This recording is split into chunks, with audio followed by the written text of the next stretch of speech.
Okay, in today's video, we're going to take a tour throughout all of my self-portraits and we're going to critique each one.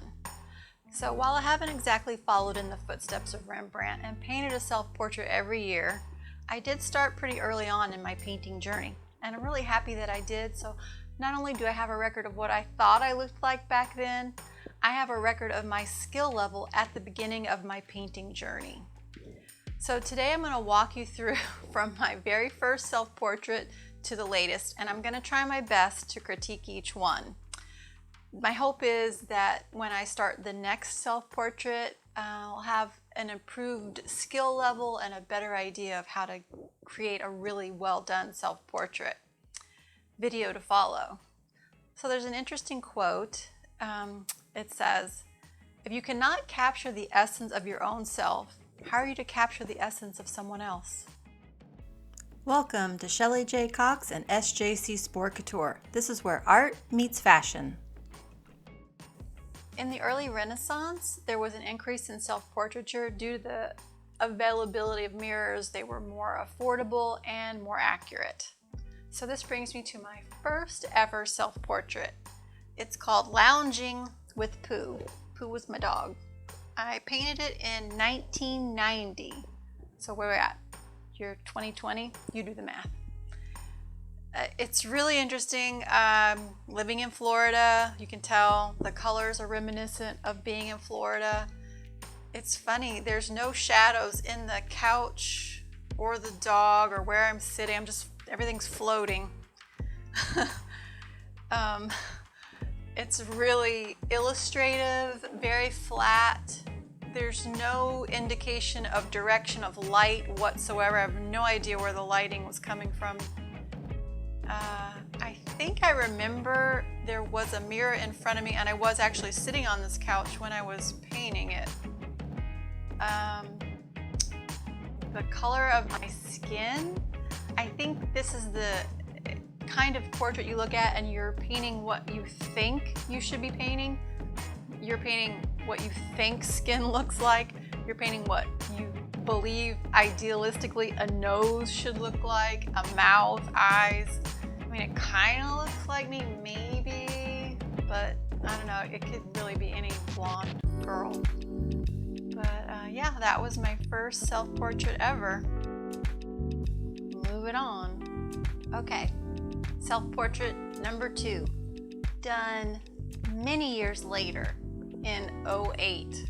I don't know, I may have done a couple in between there. I don't know what happened to them, but here we are. We went from 1990 to 08. So this again is, I don't know what skin tone that is. I look quite a bit jaundiced, and even the hands holding me. I love the idea of it. It's called In Good Hands. So I photographed the hands of my husband and then an image of me in Photoshop, put the two together. This time I did get some shadows. I feel like I can understand where the lighting's coming from. It actually jives in the hands and the figure, so that was a good step forward. Again though, the features, very idealistic. I kind of see a little bit more character of myself, but again, I think I was still a little bit like, this is what an eye should look like, this is what a nose should look like. Not really just diving in and seeing what's in front of me and painting that exact thing. But the idea of the painting was pretty fun. I like the colors. Again, we're in Florida, everything seems to be colorful and bright. I hope that as we move forward, we can see that the ability of me to paint my own face will become a little bit more realistic and the skin tones will become actual skin tones. All right, moving on. All right, painting number 3. It looks like 2008 was a productive self-portrait year for me, because here's another one from 08. I was playing around with really getting cropped in close. Now these are being painted from photographs, so we're taking the photograph I took the photograph out in bright sunlight, and the computer really zoomed in and cropped close. I really love the colors. There's a really nice play in the warm pinks and then the yellows and then this hot dark pink for the shadow. It works well. I still am painting my skin a little bit more yellow than it should be, but in this situation it works because it was just more of a impressionistic, kind of a playful, colorful way to do a self-portrait. I don't know what's with me and the size of these paintings. They're really big. I don't know, maybe I thought I would paint a better self-portrait if I did it really large. And I like to joke and I say, that's my one good eye. I had a black eye when I was in kindergarten, left me a little off on the one side, but I think that's funny. And I think too, this was a somewhat happy time in my life. The colors would indicate so. There's a smile. Self-portraiture, if you dive in psychologically, there's a lot that can be read into them based on the colors you use and how you position yourself. There's a whole long list of psychological things. So that can be a fun way to look at someone throughout time and see from their self-portraits, you know, if they were having a good time in their life, going through hard times, and then how they changed throughout the years based on the colors and the way that they did their self-portraits. So this one looks pretty happy. Yeah, I'm glad about that.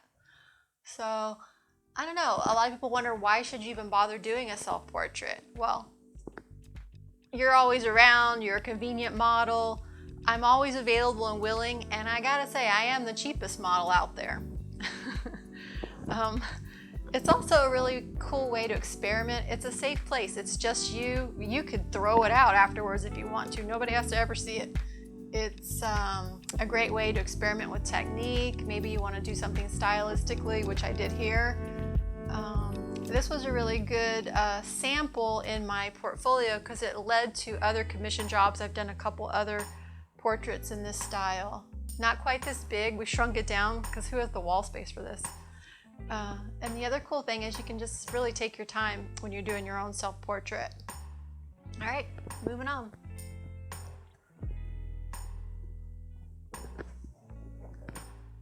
Okay, this portrait came along towards the end of 08. It was Halloween, October, so I think I was feeling a little bit more in the spirit of Halloween, the macabre, hence the green light.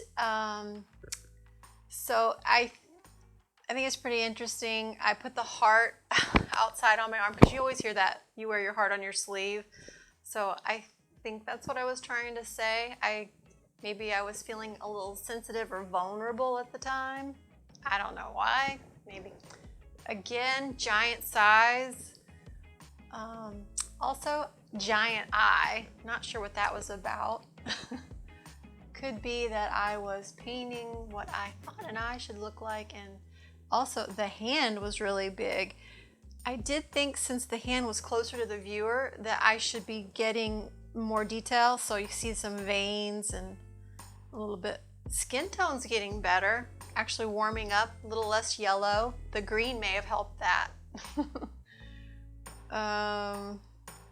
The lighting in the surrounding area was kind of interesting. I did like the play of the blues and the greens coming in from one side and that glow coming from behind what looks like some sort of door. Yeah, other than that, proportionally, it's a little stylized, definitely with the way that I think the nose is a bit long too. Again, not really painting what I actually look like. I don't feel I should have, if I went back to repaint that now, which that might be an interesting thing to try. If I could find the photo, I think I may have it, to see how I could actually paint it now. All right, another video idea. Okay, moving on. Self-portrait number 5. So this one I think was around 2010, right in there. And funny enough, I started this one, I painted the first one. I think I have a photograph. I'll go ahead and post that on the side here. And this painting took many changes. I think I reworked it and redid it over a period of 5 years. I went to a workshop and I came back and I actually sanded off the entire face and repainted the whole thing. So it has definitely gone through some changes, all for the better. So it's called Gated. Gonna have to censor. And I do feel like finally I'm capturing what I look like what I really look like, not idealistically, like really what I feel like I look like. And this self-portrait, I believe, shows a bit of a struggle, probably an internal struggle, and just really wanting to find my way out of it and just keep persevering and pushing forward. That's what I think this means, psychologically anyway. Color-wise, the skin tones are improved. The perspective from down below, I find that interesting and accurately portrayed. Being on the knees says something about the position of the figure and what I was going through at the time. Reaching and having the hand turn into this wing and sort of this foggy swirl of mist coming through.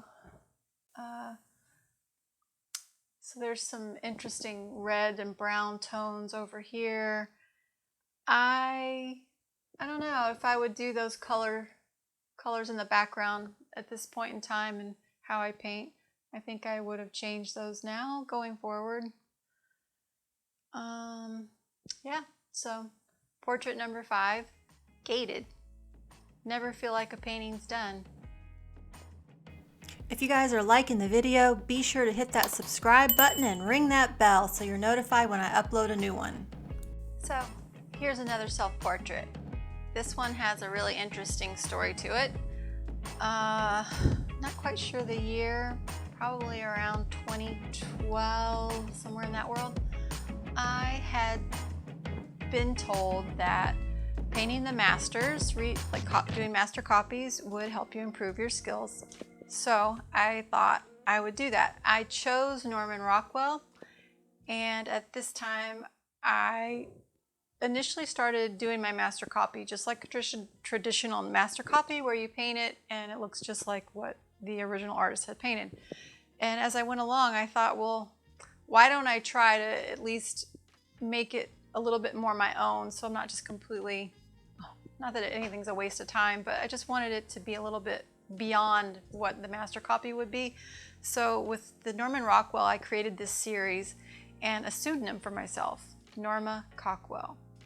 And I started doing these paintings where I put myself or my friends and my family in the actual paintings that Norman Rockwell had created, keeping some of his original characters in the painting, but then of course throwing in this one myself in the painting along with Norman's character. So it's a bit of an illustrative style, which Norman Rockwell did have, so I was kind of staying within those parameters, and I wanted it to jive with the character that Norman had created.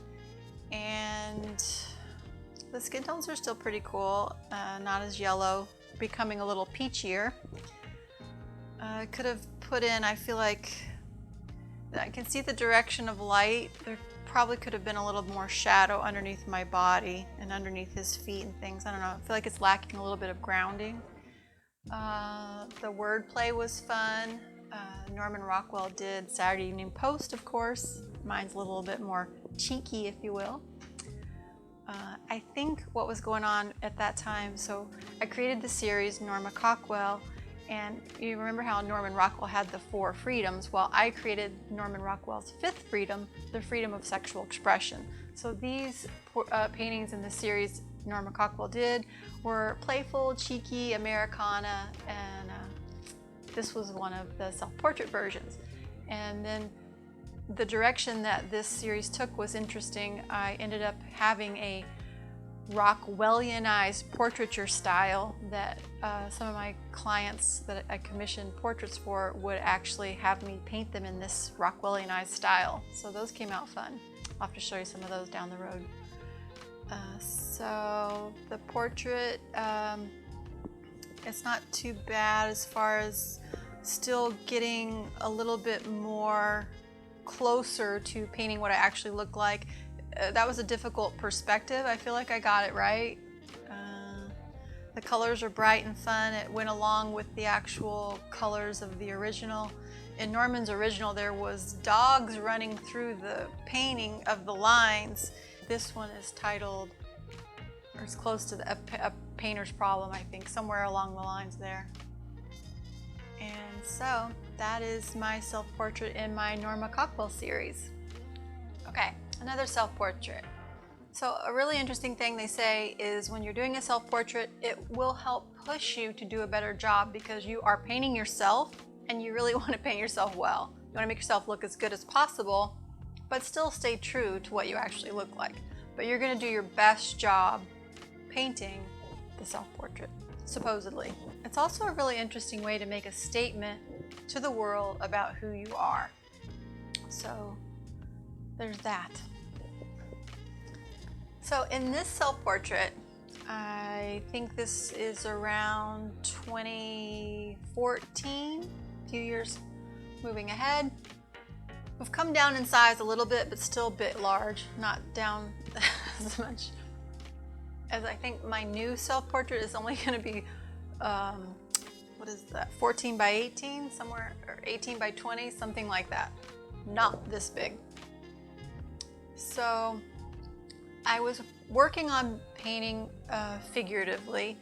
I want to play with painting figures, becoming an imaginative figure painter. So that's sort of my goal and the direction that I'm heading in. And I feel like the skin tones are a little bit more realistic. The features are a little less stylized. Now in this one, I did do the eyes large on purpose. The painting is actually called Big Eyes. And the point of this self-portrait was to show that I felt like maybe I was reaching far in my ability to improve as an artist, reaching far in the fact that I wanted to become a better artist, the best artist that I could be, and become a master painter. So I feel like big eyes, big goals, big dreams. That was sort of the idea behind this. I had set my mind, and I'm still in the process of learning and becoming that, and I don't know if I'll ever be done. No, definitely won't. So interesting enough, I do sometimes paint with a handheld palette. There's no paint on this one. Psychologically, I'm not sure what that could mean. You guys might have some thoughts. Leave them in the comments. I'd be interested to know your thoughts. And again, I'll have to censor this. Paint. I don't know. The interesting, there's a really good gaze there. I feel like the viewer is really engaged. The eyes just pull you in. It's me as an artist. And I like the draping. I like the lighting. The shadows are realistic. I can see the direction of light.